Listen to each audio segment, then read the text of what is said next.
बिस्मिल्लाहिर्रहमानिर्रहीम। Sir, return income tax return का area है। सबसे पहली बात है, रिटर्न क्या होता है? चैप्टर नंबर 14 है सर। वो डॉक्यूमेंट जिसके जरिए हम एफबीआर को हिसाब देते हैं, वो डॉक्यूमेंट जिसके ज़रिए हम एफबीआर को हिसाब देते हैं उसे रिटर्न कहा जाता है।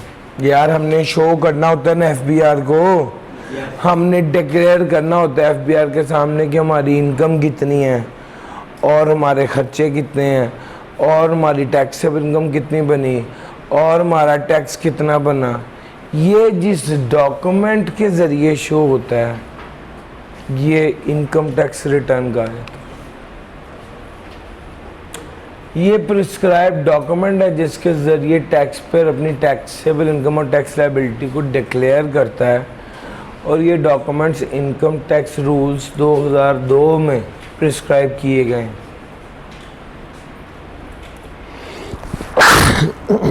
Sorry. IRS is a web-based computer program for operation and management of। Sir, ये एक सॉफ्टवेयर आईआरएस जो है वो एक कंप्यूटर प्रोग्राम है जिसके ज़रिए या जिसमें जाके आप अपनी रिटर्न फाइल करते हैं। सर, एप्लीकेशन है ना, फेसबुक भी एक ऐप है, व्हाट्सएप भी एक ऐप है, इस तरह ये भी एक ऐप है। इसमें जाएंगे, वेबसाइट है, जाएंगे यहाँ, ये कंप्यूटर बेस्ड प्रोग्राम है जहाँ पर मैनेजमेंट और operation of inland revenue of taxes and laws जो है वो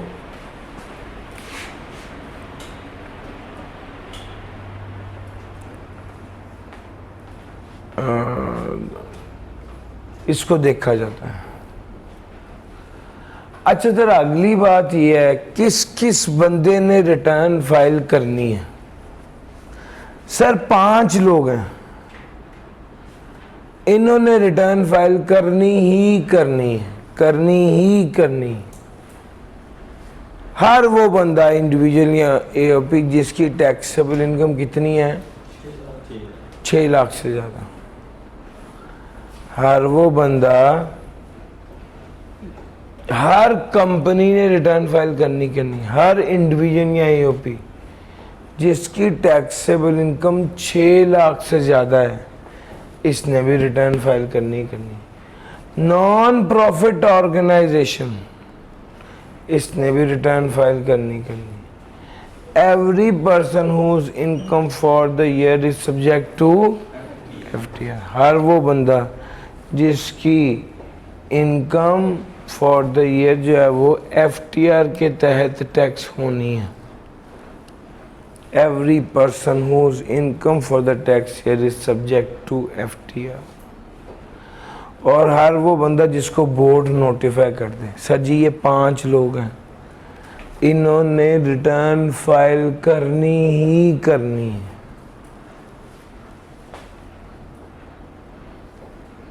चलूँ आगे? जल्दी से एक बार ये 5 बातें पढ़ लें।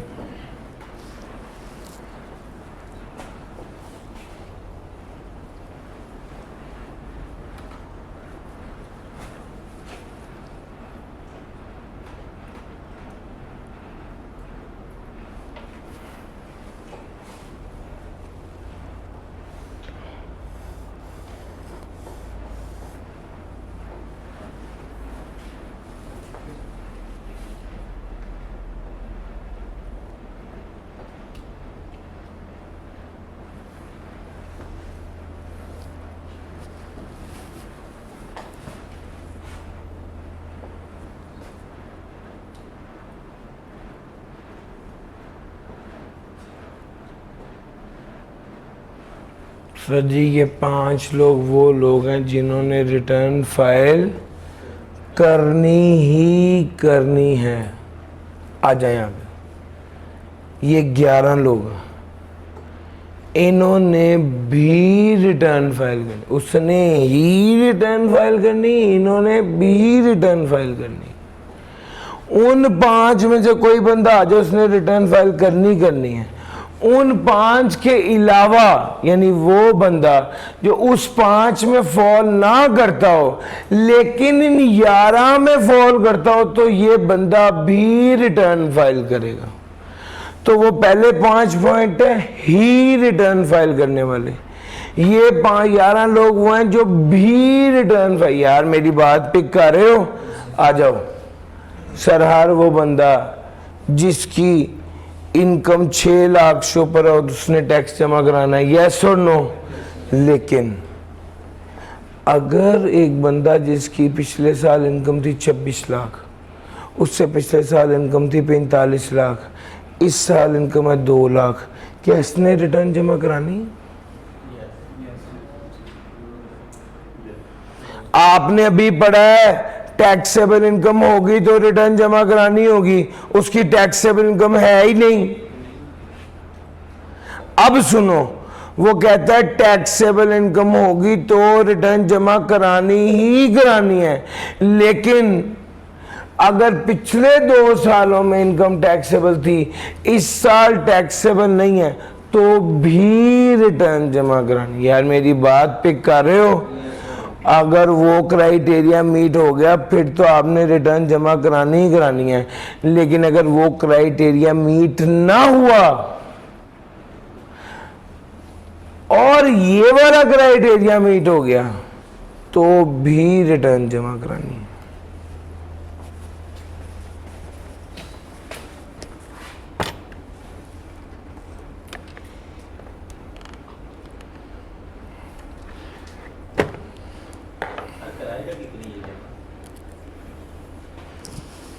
रिटर्न जमा कराएगा, अपनी इंफॉर्मेशन एफबीआर को देगा सारी। इनकम 6 लाख से कम है, टैक्स तो नहीं लगेगा इस पर, टैक्स तो नहीं जमा कराएगा, रिटर्न जमा कराएगा। यार अपने डॉक्यूमेंट्स, अपनी इस साल की पूरी सेल खर्चों की सारी तफसील तो जमा कराएगा ना एफबीआर को।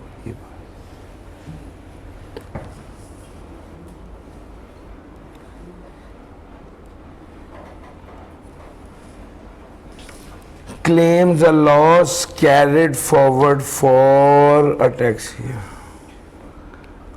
Loss carried forward.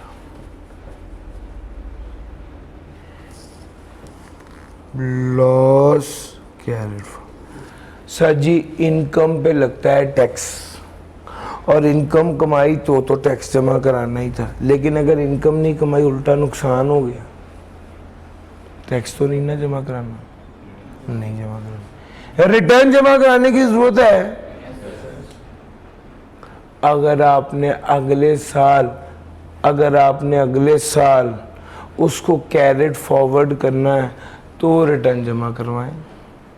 सर जी आप टैक्स वालों को कहते हैं पिछले साल मेरा 26 लाख का नुकसान हुआ था, इस साल मेरा 50 लाख का फ़ायदा हुआ है, मैं पिछले साल के ब्रॉड फॉरवर्ड लॉस को इनकम के साथ एडजस्ट करूंगा और इस साल 24 लाख पे टैक्स जमा कराऊंगा, तो टैक्स वाले इस बात को मान लेंगे। अगर आपने पिछले साल रिटर्न में ये सारी चीज़ें शो की थी तो टैक्स वाले मान लेंगे, और अगर आपने पिछले साल की रिटर्न ही जमा नहीं कराई थी तो टैक्स वाले कहेंगे भैया चलो भाग जाओ। और यार मेरी बात पिक कर रहे हो?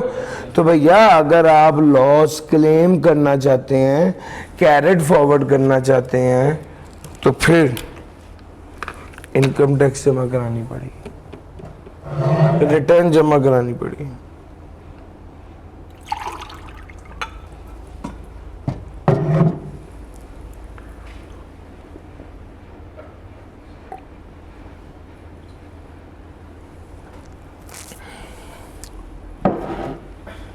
अच्छा जी, तीसरी बात,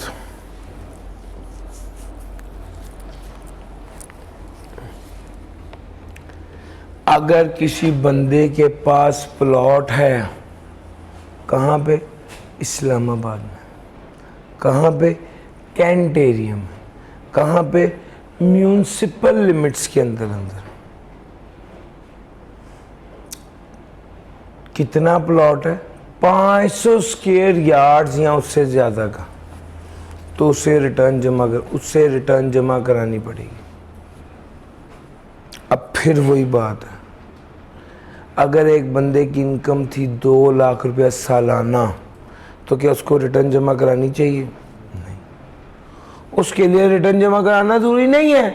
लेकिन अगर यही बंदा जिसकी 2 लाख रुपए इनकम है, लेकिन ये किसी ऐसी मूवेबल प्रॉपर्टी का मालिक है जो 500 स्क्वायर यार्ड से ऊपर की प्रॉपर्टी है, यार मेरी बात पिक कर रहे हो, तो इस बंदे को भी रिटर्न जमा करानी पड़ेगी। सर जी मेरी बात पिक कर गए हैं? अगर पहले वाले 5 बंदों में से कोई बंदा या 5 शर्तों में से कोई शर्त पूरी हो जाए, फिर तो बहस ही नहीं, फिर तो जमा करानी ही करानी है। ये तो 11 बातें उसके अलावा इजाफी हैं कि यार अगर वो ना हो और इनमें से हो तो आपको रिटर्न जमा करानी पड़ेगी। सर जी कैंट में प्लॉट है, इस्लामाबाद में प्लॉट है, म्यूनिसिपल लिमिट्स के अंदर प्लॉट है, तो आपको रिटर्न जमा करानी पड़ेगी। अगर आपके पास रेटिंग एरिया में प्लॉट है 500 स्क्वायर यार्ड के बराबर, तो आपको रिटर्न जमा करानी पड़ेगी। अगर आपके पास फ्लैट है, कहां पर? इस्लामाबाद में, कैंट में, म्यूनिसिपल लिमिट में, कितना?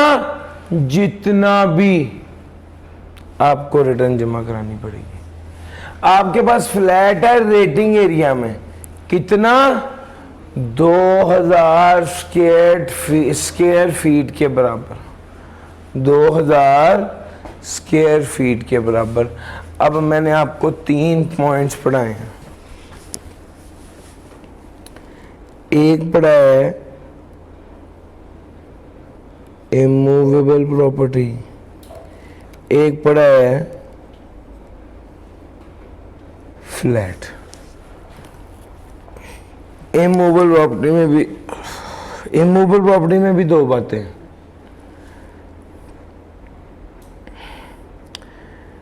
कैंट में, इस्लामाबाद में,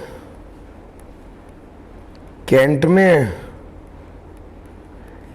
या म्यूनिसिपल लिमिट में, तो कितना इसका एरिया कितना होना चाहिए?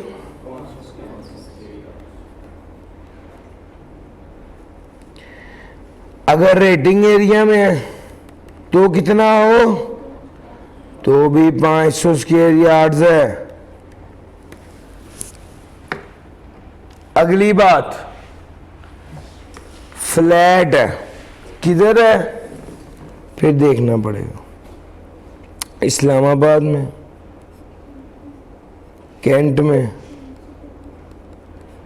Municipal limit. तो एरिया जितना भी है फर्क नहीं पड़ता, आपको रिटर्न जमा करानी पड़ेगी। एरिया जितना भी आपको रिटर्न जमा करवानी पड़ेगी। जी भाई, को पूछना चाह रहे हैं आप? नहीं पूछना चाह रहे? शाबाश। रेटिंग एरिया डिफाइन करते हैं ये कि यार फलां एरिया म्यूनिसिपल एरिया है, यानी शहरी हदूद के अंदर है, या उसके गिरदोनुमा का एरिया है, रेटिंग एरिया है। तो ये डिफाइंड होता है कि ये फलां एरिया रेटिंग एरिया या municipal area. Islamabad, cantt municipal limit के अंदर है, तो रिटर्न जमा करानी पड़ेगी। इसने एरिया नहीं बताया, इसने एरिया नहीं बताया। लेकिन अगर यही फ्लैट रेटिंग एरिया में है तो कितने का होना चाहिए?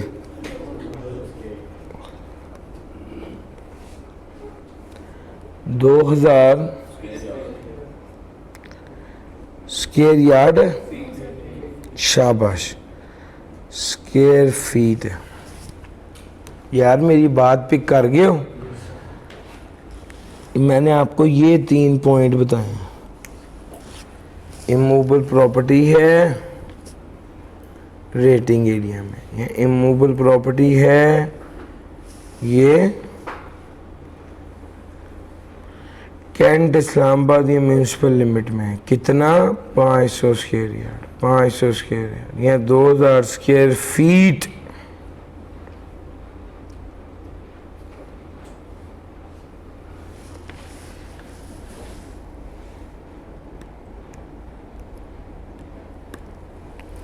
चलूँ आगे।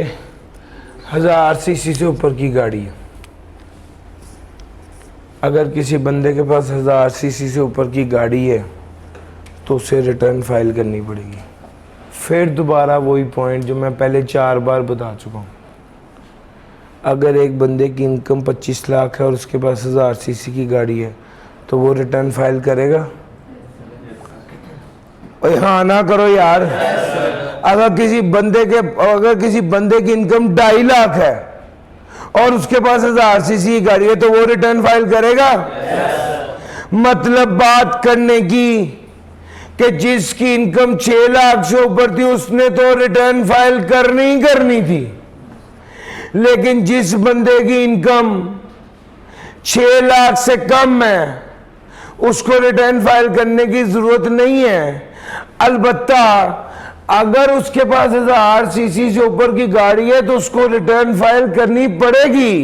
यार मेरी बात पिक कर गए हो? ये असल बात है।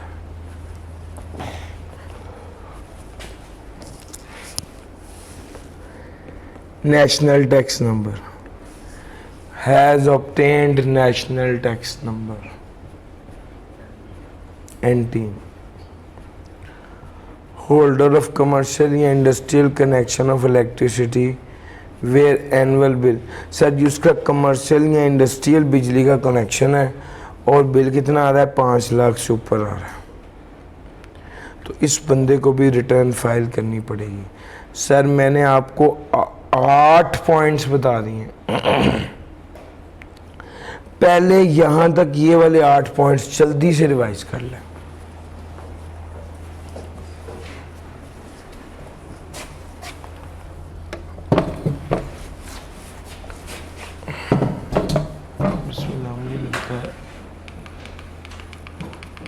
आगे चला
यार क्या ये 8 बातें समझ आ गई हैं? यस सुन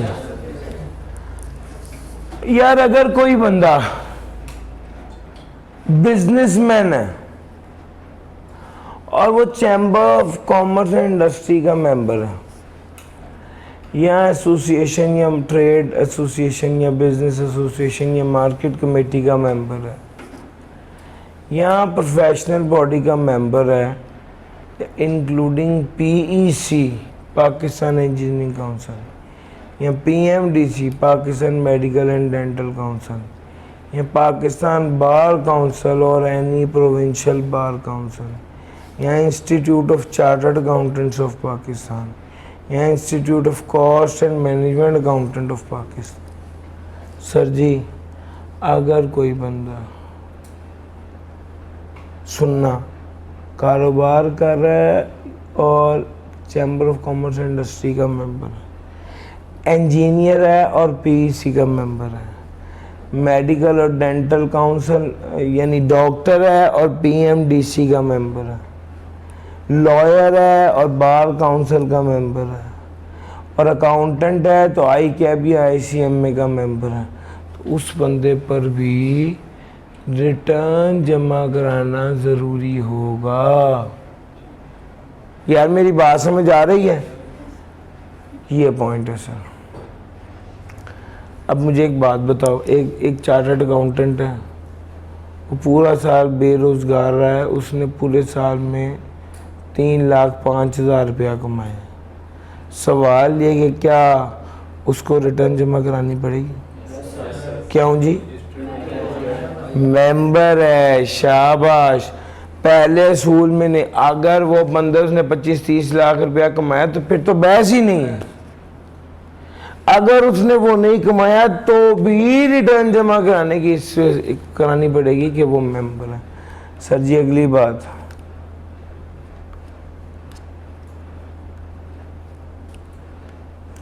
हर वो बंदा जो बिजनेस इनकम कमाता है और इसकी इनकम 3 लाख से ज़्यादा है लेकिन 4 लाख से कम है, तो उसको भी रिटर्न जमा करानी पड़ेगी। ये बात इसको ऐसे समझिए कि ये एक गलती है बुनियादी तौर पर। ऑर्डिनेंस में है, आई कैब की किताब में नहीं है, ऑर्डिनेंस में ही गलती।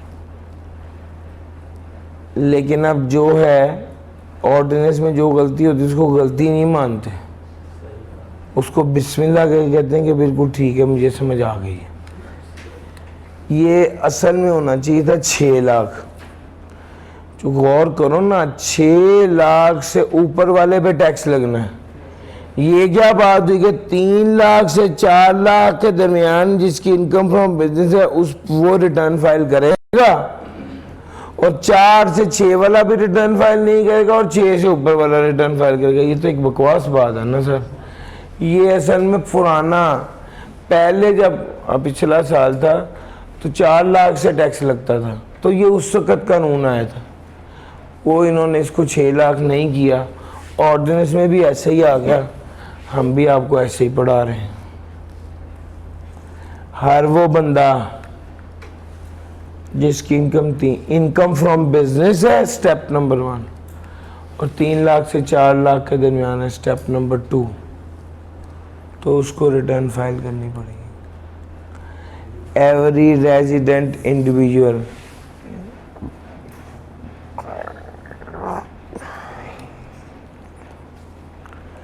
जिसने फॉरेन इनकम और एसेट स्टेटमेंट जमा करानी है, किसने जमा करानी है इंशाल्लाह कल के लेक्चर में कवर हो जाएगा। लेकिन हर वो बंदा जिसने जमा करवानी है फॉरेन इनकम और एसेट स्टेटमेंट, उसके लिए लाजिम है क्या कि वो रिटर्न जमा कराए। सर ये 11 लोग, ये 11 लोग, इन लोगों के लिए भी रिटर्न जमा कराना ज़रूरी है। प्लीज़ इसको एक बार पढ़ लीजिए दोबारा, फिर मैं आगे चलूँगा।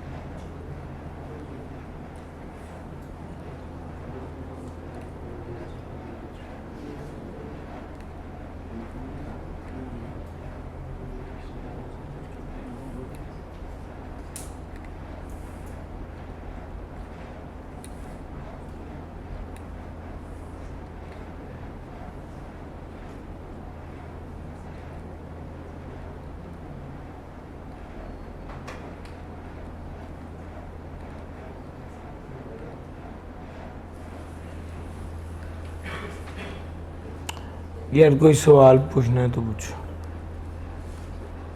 सर जी ज़रा 3, 4, 5, 6 इन पॉइंट्स को गौर से देखना।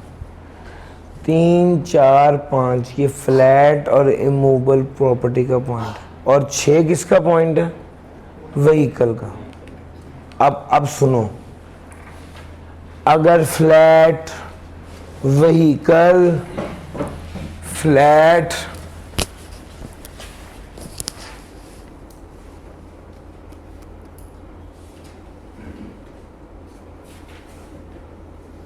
मूवेबल प्रॉपर्टी और व्हीकल,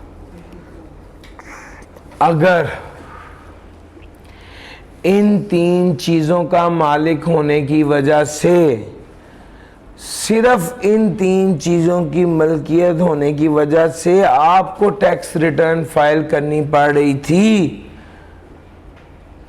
तो आपको टैक्स रिटर्न फाइल करने, आपको टैक्स रिटर्न जमा कराने से मुस्तस्ना किया जाता है, माफ़ कर दिया जाता है अगर आप विडो हैं, बेवा है, ऑर्फन बिलो 25 है, यतीम है 25 साल से कम उम्र का, डिसेबल्ड है या नॉन रेजिडेंट है। इन 4 लोगों को रिटर्न फाइल करने की ज़रूरत नहीं है।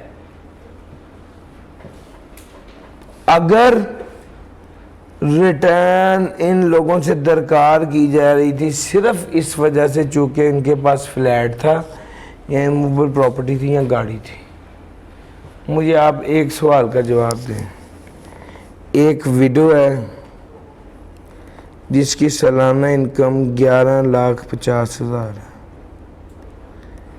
इसके पास 1300 सीसी गाड़ी है, क्या इसको रिटर्न जमा कराने की ज़रूरत है?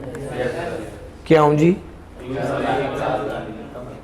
हाँ जी, ये पहली 5 कैटेगरी में फॉल करता है, इसने रिटर्न जमा करानी ही करानी है। हाँ, एक ऑर्फन बिलो 25 है, इसकी इनकम 2,75,000 है एनुअल, और इसके पास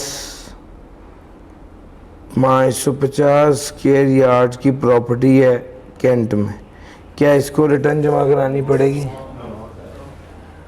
अगर किसी ऑर्फन को सिर्फ इस वजह से रिटर्न जमा करवानी पड़ रही थी कि उसके पास इमूवेबल प्रॉपर्टी है या व्हीकल है या फ्लैट है, तो टैक्स वालों ने कहा आप रिटर्न जमा ना कराओ। यार मेरी बात पिक कर गए हो? ये असल क्रक्स है। आगे चलते हैं।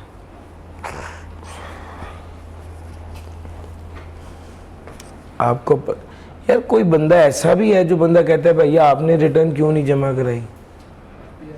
जी, एफबीआर में एक बंदा है जिसका नाम है कमिश्नर।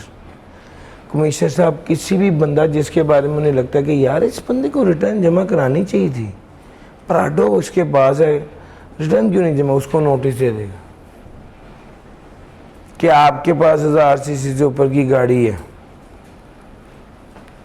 आपके पास 1000 सीसी से ऊपर की गाड़ी है, आप रिटर्न क्यों नहीं जमा करा रहे?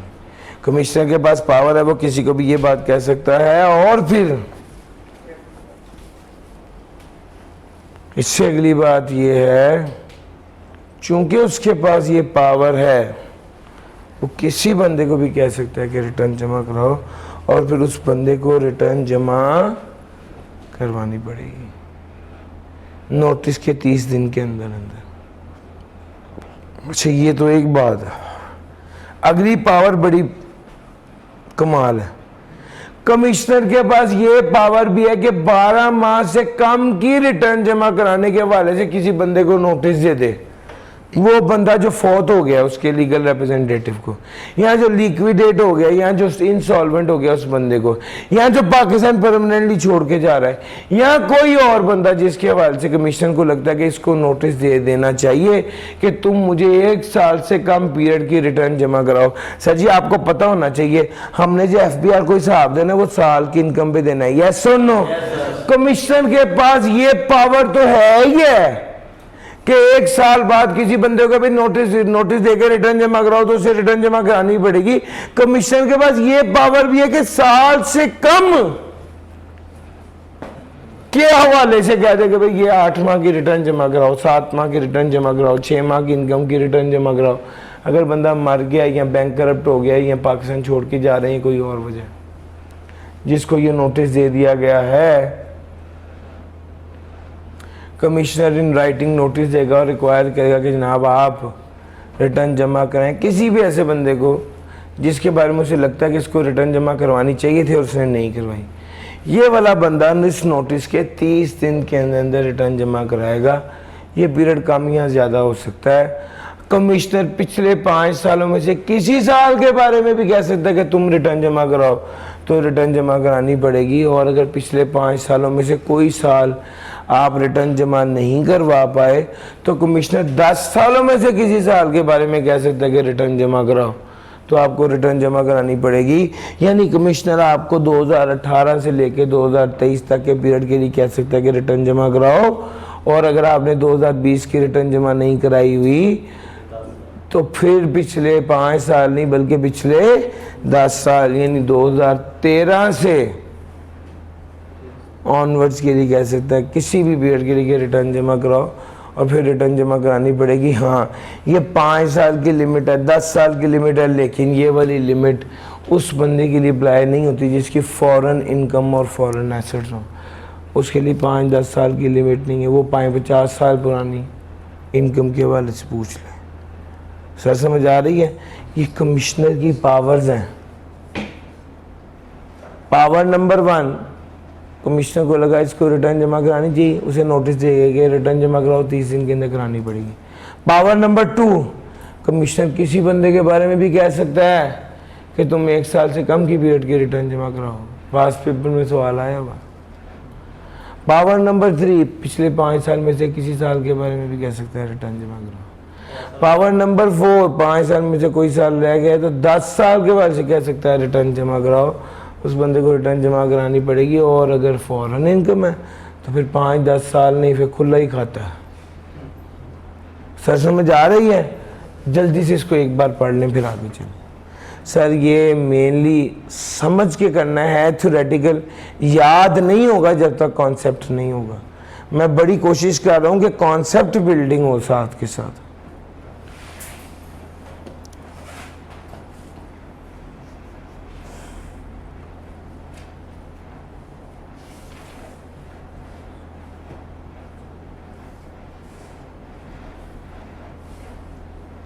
पिछले 5 साल या 10 साल में से किसी साल के भी कहते हैं कि रिटर्न जमा करवाओ, भला उसने पहले करवा दी फिर भी करवानी पड़ेगी।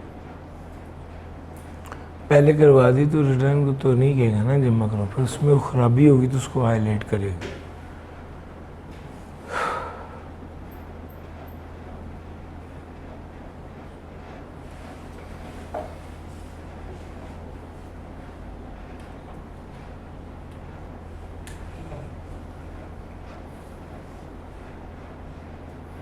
पास पेपर में आ चुका है यहाँ से सवाल। आगे चलते हैं सर।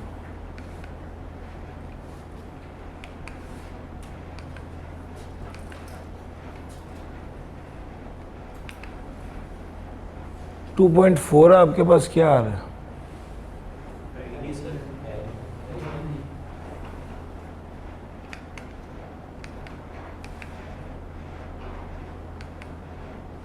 सर रिटर्न कैसे जमा करानी है पहले ये पढ़ाऊंगा 3.1, फिर उसके बाद वो पढ़ाऊंगा। सर जी आपने आई कैप का फॉर्म कैसे, आई कैप का दाखला कैसे भेजते हैं? आजकल भेजने वाले हैं आप लोग भी, थोड़े दिन ही रह गए। क्या करेंगे? पोर्टल पे जाएंगे, फॉर्म फिल करेंगे, वो आपको कहेगा अपना मैट्रिक एफएससी की सर्टिफिकेट लगाएं, वो अटैच करेंगे। वो कहेगा अपनी लेटेस्ट तस्वीर लगाएं, तो पुरानी वाली अटैच कर देंगे, करेंगे ना। फिर और क्या करेंगे? सर बड़ा अहम काम भूल रहे हैं आप। वो आपको कहेगा फीस, वो आपको कहेगा फीस का वाउचर, उसकी डिटेल देंगे। एक बंदा कहता है अल्लाह का शुक्र है मैंने तो जमा करा दी है। फीस जमा कराई? कहते नहीं फीस नहीं कराई, बस दाखिला ही भेजा। वजह कोई नहीं दाखिला दोखला, फीस नहीं तो कुछ भी नहीं। बिल्कुल यही रिटर्न का सीन है।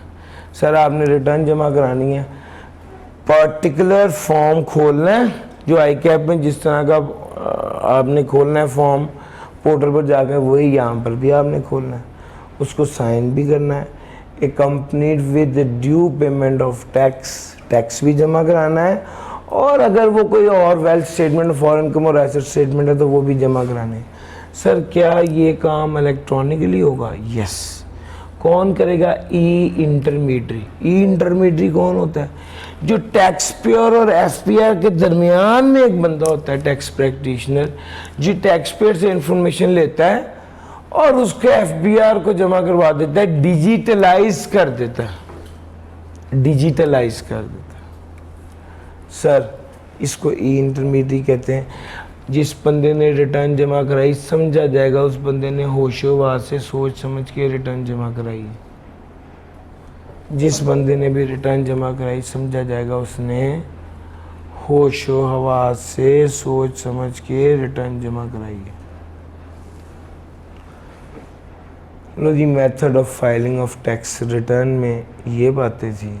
अब ज़रा अगली बात कर लेता हूँ।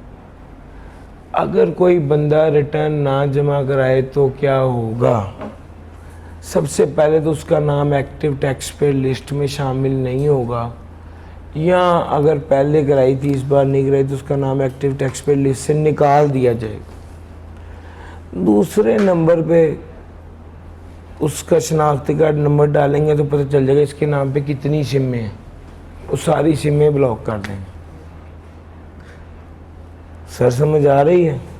फिर उसकी शनाख्ती कार्ड नंबर पे डाल लेंगे या एंड बिजनेस का एनटीएन डालेंगे तो इस पे कितने मीटर लगे हुए, सारे मीटर पे बिजली पानी गैस बंद कर देंगे। बिजली और गैस, अब बिजली और गैस के मीटर के बगैर तो गुजारा हो सकता है, लेकिन मोबाइल के बगैर गुजारा नहीं हो सकता। अल्टीमेटली वो बंदा फिर भागा भागा आएगा कमिश्नर के पास।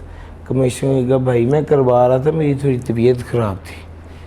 अब कमिश्नर साहब उसको कहेंगे कि अच्छा भाई चलो फिर सारे पैसे जमा कराओ, रिटर्न जमा कराओ। वो रिटर्न जमा कराएगा। जब कमिश्नर सेटिस्फाइड हो जाएगा तो commissioner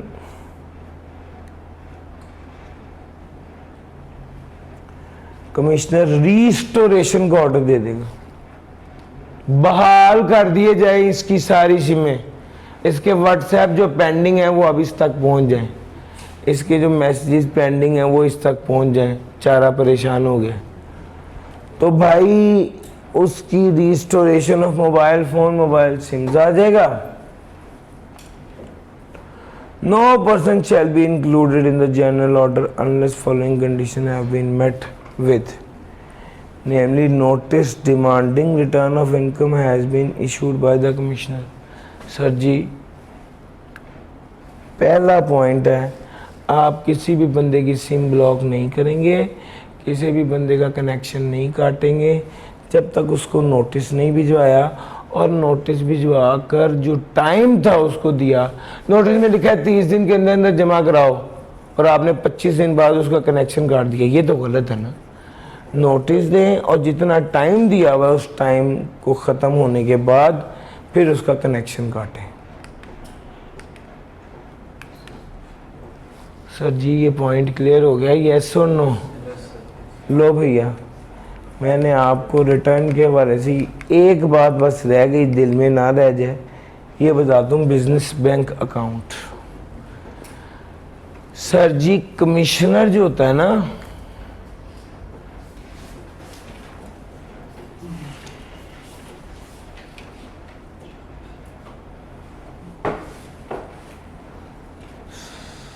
what is business bank account? हम जब रिटर्न फाइल करते हैं तो कमिश्नर को डिक्लेयर करते हैं। हम जब रिटर्न फाइल करते हैं तो कमिश्नर को डिक्लेयर करते हैं। क्या डिक्लेयर करते हैं? कि जनाब हमारे कौन कौन से बैंक अकाउंट, हमारी कोई इनकम है तो वो भी उसी बैंक अकाउंट के जरिए होनी चाहिए, हमारा कोई खर्चा है तो वो भी उस बैंक अकाउंट के जरिए होना चाहिए। अगर हमने कोई खर्चा किया किसी ऐसे बैंक अकाउंट से जो कमिश्नर को शो ही नहीं किया हुआ था तो कमिश्नर वो वाला खर्चा इनकम में से माइनस करने की इजाज़त। Sir ji only business shall sole proprietor company required to declare their FBR e portal every taxpayer declare करेगा कमिश्नर को बैंक अकाउंट। अगर कोई खर्चा बिजनेस पर्पस के लिए किया गया है वो इनएडमिसिबल हो जाएगा अगर वो if the payment is not made from account declare to the commissioner.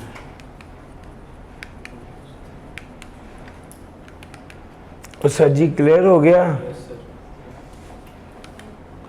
भैया। मैंने आपको अगला area revision of tax return कल बढ़ाना। सुनो अभी क्यों नहीं बढ़ा रहा? रिटर्न क्या होती है, रिटर्न कमिश्नर के पास क्या पावर है, रिटर्न के बाद से रिटर्न फाइल ना करें तो क्या होगा, बुनियादी बातें कर ली हैं, रिटर्न कैसे फाइल करनी है। अब रिटर्न फाइल कर दी है उसमें एक तब्दीली कैसे करनी है, ये वाली बातें आपको कल बतानी है। क्यों कल बतानी है कि ये वाली बातें जो आज बताई हैं इसको ज़रा पक्का तैयार कर लेंगे तो फिर कल वाली बातें ज़्यादा बेहतर समझ आ जाएंगी। आज के लिए इतना ही था सर। एक बात आखिरी सुन लीजिए, सर जी मैंने आपको 11, 12, 13 चैप्टर का टेस्ट का कहा हुआ था बच्चों, ये साथ साथ तैयार करने वाली बातें थी। मैंने एक पूरा लिंक, पूरा सिस्टम, पूरा मैसेज किया था कि फ़लाँ चैप्टर 2 और 3 तैयार करना है और साथ ये 11, 12, 13 जो है वो इसका टेस्ट होगा। आप लोग आज नहीं तैयार करके आए, कल तक का टाइम है, टेस्ट दे दीजिए ताकि पुराना एरिया कवर हो जाए और हम अगले ये सर 11, 12, 13 एक अलहदा पोर्शन है, 14, 15, 16 एक अलहदा पोर्शन है, 17, 18, 19 एक अलहदा पोर्शन है। सर समझ आ रही है? मैं कोशिश कर रहा हूँ मैं आपको एक तरीके से लेके चलूँ, आप लोग जो हैं हमारे साथ दें, हमारे साथ चलें, साथ साथ टेस्ट से तो इंशाल्लाह बहुत बेहतरी आ जाएगी। सर आज के लिए इतना